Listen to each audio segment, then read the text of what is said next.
बहुत बहुत स्वागत है सभी का पढ़ेकर ऑनलाइन पर। आज की क्लास के मदद से हम कवर करेंगे बीए फोर्थ सेमेस्टर हिंदी के हम चैप्टर 5 पर आज हम चर्चा करेंगे। इसमें के जितने भी आपके लिखे वाले क्वेश्चन हैं सबसे पहले हम उनको देखेंगे, बाद में इसमें जितने भी आपके एमसीक्यू क्वेश्चन आपके बनेंगे वो भी मैं साथ में कराता चलूँगा।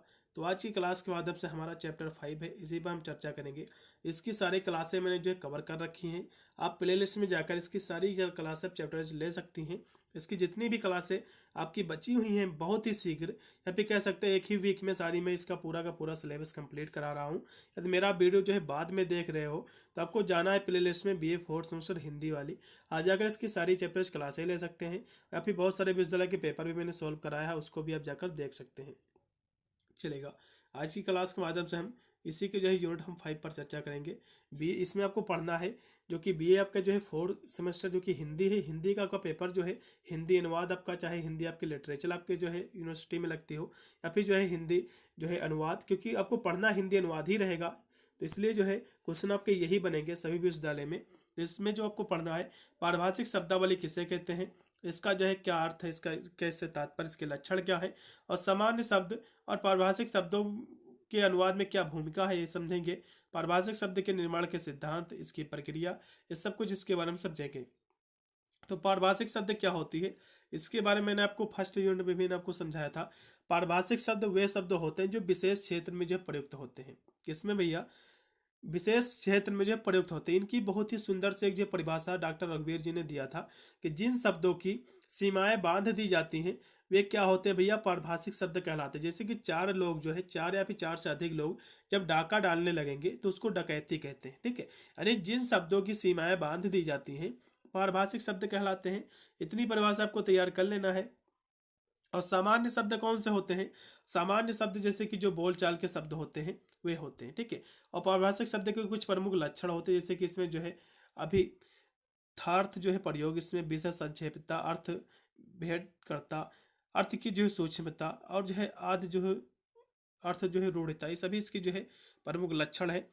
और इसके प्रयोग की दृष्टि से हम शब्दों के वर्ग की हम बात करें तो इसमें जैसे कि सामान्य शब्द वे होते हैं जो कि बोलचाल की, जैसे कि जो बोलचाल के जो शब्द होते हैं इसको हम सामान्य शब्द कहते हैं। पारिभाषिक शब्द जो एक विशेष अर्थ के लिए जो प्रयुक्त होते हैं, इतना आपको जो है देखना है। और पारिभाषिक शब्दावली के कुछ महत्व होते हैं, जैसे कि कृत्रिम जो है शब्दावली, एक संकल्पना, अनियतार्थता और संक्षिप्तता एवं सरलता, शब्दों में जो है एक रूपता, विशेष क्षेत्र में प्रयोग, तो सभी इसके क्या है महत्व है। और यहाँ से कुछ जो है पारिभाषिक शब्दावली की जो है निर्माण की कुछ समस्याएं होती हैं, जैसा कि इसमें स्रोत भाषा की समस्या और जो है रचना विधान की समस्या, और किन शब्दों का जो है निर्माण करें इसका जो है निर्णय करना, ये भी जो है एक समस्या ही है। भाई इतना ही, क्वेश्चन कोई विशेष था नहीं। पारिभाषिक शब्द शब्दावली किसे कहते हैं? जिन शब्दों की जो है सीमाएं बांध दी जाती हैं पारिभाषिक शब्द कहलाते हैं। इतनी परिभाषा आपको लिखना है बस। इसके अब जो है एमसीक्यू देखो, इसमें के एमसीक्यू आपके एग्जाम में ज़्यादातर क्वेश्चन आपको एग्जाम में देखने को मिलते हैं। इसके एमसीक्यू इसमें के काफ़ी महत्वपूर्ण क्वेश्चन है सारे के सारे।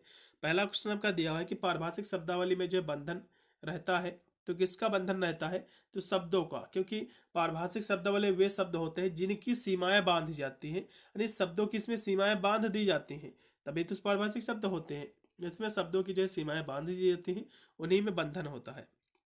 फिर 2 नंबर क्वेश्चन है कि पारिभाषिक शब्द जो है होना चाहिए तो प्रयोगात्मक, सुविधाजनक और अल्पक्षरीय सभी हो, इसलिए इसमें का राइट होगा उपरोक्त के सभी। फिर 3 नंबर क्वेश्चन है पारिभाषिक शब्दावली की जो एक पद्धति है तो संचयन इसकी जो पद्धति, इसमें का तीसरा ऑप्शन। 4 नंबर क्वेश्चन देखेगा पारिभाषिक शब्दावली का जो है बुनियादी सिद्धांत है तो उपयोगिता इसका बुनियादी सिद्धांत, इसमें का चौथा ऑप्शन।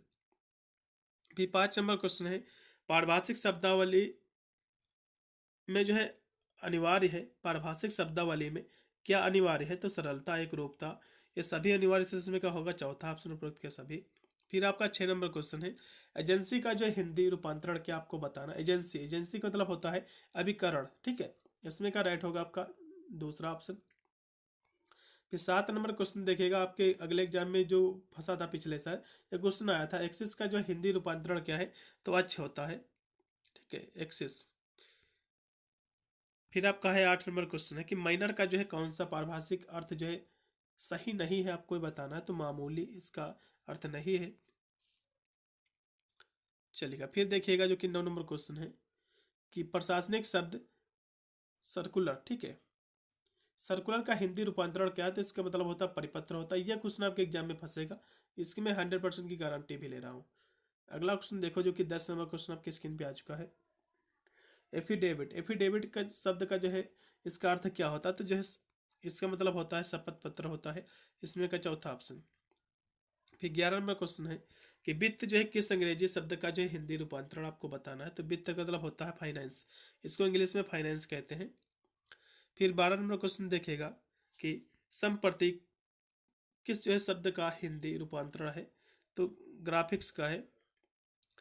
फिर आपका है 13 नंबर क्वेश्चन देखेगा, इन्वेस्टमेंट का जो है हिंदी रूपांतरण क्या है। तो इन्वेस्टमेंट को हम कहते हैं निवेश कहते हैं हिंदी में। फिर न्यूट्रिशन का जो है पारिभाषिक अर्थ क्या है आपको बताना है। तो न्यूट्रिशन को हम हिंदी में पोषण कहते हैं। डिवीजन का मतलब होता है प्रभाग, ठीक है। फिर एम्प्लॉयर को हिंदी में कहते हैं नियोजक कहते हैं, इसमें का चौथा ऑप्शन रहेगा। एडमिनिस्ट्रेशन का मतलब होता है प्रशासन, ये भी एग्जाम में पिछले साल फंसा था। सरचार्ज का मतलब क्या होता है? अधिभार होता है। एजेंडा, एजेंडा को हिंदी में कहते हैं कार्यसूची कहते हैं, इसमें का चौथा ऑप्शन है। फिर आपका 20 नंबर क्वेश्चन है कि हाँ 20 नंबर क्वेश्चन है कि बेल, बेल का मतलब होता है जमानत। जैसे कि कोई व्यक्ति कहता है कि हाँ उसकी बेल हो गई है, जमानत हो गई है, ठीक है। इसमें का दूसरा ऑप्शन, ये भी क्वेश्चन एग्जाम में फंसेगा। फिर आपका 21 नंबर क्वेश्चन की पारिभाषिक शब्द की विशेषता है।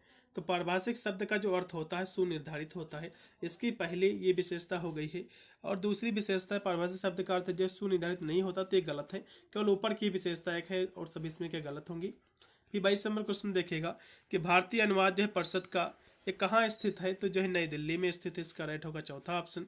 फिर जो है अगला क्वेश्चन भी आपका दिया हुआ है कि त्रयोदशी शब्द का जो है निर्माण किस प्रकार किया जाता है। तो जो है विदेशी भाषा के यथावत ग्रहण द्वारा, इसमें का राइट होगा दूसरा ऑप्शन। कस्टडी के लिए हिंदी जो है शब्द क्या है? कस्टडी, कस्टडी का मतलब ये हो जाता है कि जो है अभिरक्षा, ठीक है, पहला ऑप्शन। फिर आपका है डिमोशन, डिमोशन का मतलब होता है जैसे कि प्रमोशन, प्रमोशन का मतलब होता है पद ऊपर हो जाना, और डिमोशन का मतलब होता है आप ऊंचे पद पर हो, आपका डिमोशन हो गया, आप नीचे पद पर आप आगे नहीं जो है पदावनति, ठीक है। इसमें का राइट होगा तीसरा ऑप्शन। फिर आपका पार्लियामेंट का जो है हिंदी पर्याय क्या है? तो पार्लियामेंट का मतलब होता है संसद, इसका रहेगा दूसरा। केयर का अर्थ होता है देखभाल करना हिंदी। फिर है 28 नंबर क्वेश्चन की पैसेज के लिए जो हिंदी पर्याय नहीं है आपको ये बताना है। तो पैसेज का मतलब होता है कि व्याख्या। तो पैसेज क्या होता है?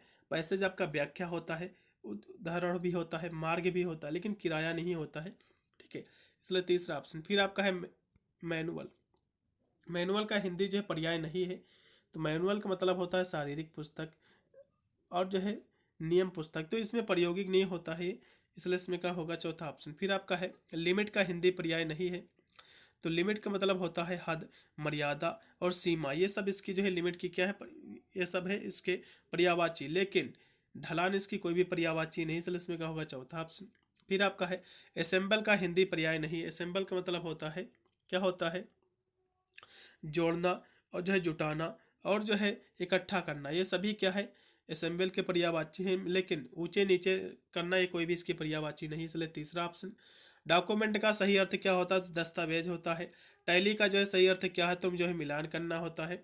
फिर आपका है 34 नंबर क्वेश्चन, कैपिटल का सही अर्थ क्या होता है? कैपिटल का मतलब होता है क्या होता है भैया? कहो कि राजधानी और पूंजी दोनों होती हैं, ठीक है। इसमें का राइट हो जाएगा दूसरा और तीसरा। फिर आपका है एजेंडा, एजेंडा का जो है सही अर्थ क्या होता है? तो इसका मतलब होता है कार्यसूची। ब्रॉडकास्ट का मतलब होता है क्या होता है भैया? प्रसारण करना, ठीक है। चैनल वाले जो होते हैं ब्रॉडकास्ट ही तो करते हैं, इसमें का जो राइट होगा तीसरा ऑप्शन। फिर 37 नंबर क्वेश्चन की पारिभाषिक शब्दावली के निर्माण में जो है सहायक है। तो क्या इसमें सहायक तो जो अंतर्राष्ट्रीय भाषाएं भी हैं, हिंदी के जो है तद्भव तत्समय सभी हैं, इसलिए इसमें का राइट होगा उपरोक्त के सभी। फिर आपका पारिभाषिक शब्द के स्रोत क्या है? कितने इसके स्रोत होते हैं भैया? तो इसके 4 स्रोत होते हैं। फिर आपका पारिभाषिक शब्दावली तैयार करने वाली सरकारी संस्था कौन सी है? तो वैज्ञानिक एवं जो तकनीकी शब्दावली आयोग है, इसमें का चौथा ऑप्शन। फिर 40 नंबर क्वेश्चन देखेगा, पारिभाषिक शब्दावली बनाने का काम व्यक्तिगत तौर पर जो है सर्वप्रथम आरंभ करने वाले व्यक्ति थे, तो डॉक्टर रघुवीर सहाय जी थे, इसमें पहला ऑप्शन। गणित विज्ञान विषयों से संबंधित शब्दावली को कहते हैं, तो इसको हम कहते हैं क्या कहते हैं भैया? वैज्ञानिक शब्दावली कहते हैं। क्या कहते हैं? वैज्ञानिक, इसमें दूसरा ऑप्शन। फिर है पारिभाषिक शब्दावली कि जो मुख्यतः कितने प्रकार होते हैं, तो उसके 2 प्रकार होते हैं। फिर 43 नंबर क्वेश्चन है कि जो अनुवाद करते समय किन जो है शब्दों का प्रयोग करना चाहिए, तो पारिभाषिक शब्दों का जो है प्रयोग करना चाहिए। फिर 44 नंबर क्वेश्चन देखिएगा, एक निश्चित अर्थ का बोध कराने वाले शब्द कहलाते हैं, यानी एक निश्चित अर्थ का बोध कराने वाले शब्द पारिभाषिक शब्द कहलाते हैं, जो एक निश्चित अर्थ के लिए प्रयुक्त होते हैं। मास्टर रजिस्टर का अर्थ क्या होता है, उपस्थित पंजिका, ठीक है। फिर आपका है जो कि दिया हुआ है 46 नंबर क्वेश्चन के सुपर जो है रेनुएशन का जो है अर्थ क्या होता है, पद मुक्त होता है, इसमें का राइट होगा तीसरा। फिर 47 नंबर क्वेश्चन है कि पारिभाषिक शब्द उसे कहते हैं जिनकी जो है परिभाषा दी गई हो, जिनकी सीमाएं बांध दी गई हो, ये जो है रघुवीर जी ने कहा था। फिर है पारिभाषिक शब्द को अंग्रेजी में क्या कहते हैं, तो इसको हम कहते हैं टेक्निकल जो है टर्मिनोलॉजी कहते हैं, इसमें का राइट होगा चौथा ऑप्शन। शब्द ग्रहणवादी विचारधारा के समर्थक नहीं है, तो रामविलास शर्मा जिसके जो विचारधारा के समर्थक नहीं है और सभी हैं, ठीक है। फिर देखिएगा 50 नंबर क्वेश्चन है लास्ट में, पारिभाषिक शब्दावली के निर्माण के सिद्धांत के निर्माण में पुनर्धारवादी सिद्धांत के जो है प्रमुख समर्थक कौन थे, तो डॉक्टर रघुवीर जी थे, इसका राइट होगा इसमें का तीसरा ऑप्शन। भाई इतने ही क्वेश्चन थे। ये आपके जो है यूनिट आपका कौन सा था भैया, कहोगे 5 था।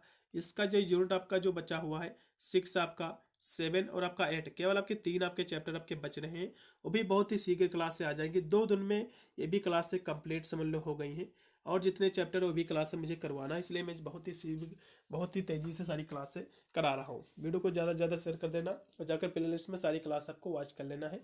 मिलता हूँ वीडियो के लिए, तब तक सभी को thank you for watching this video.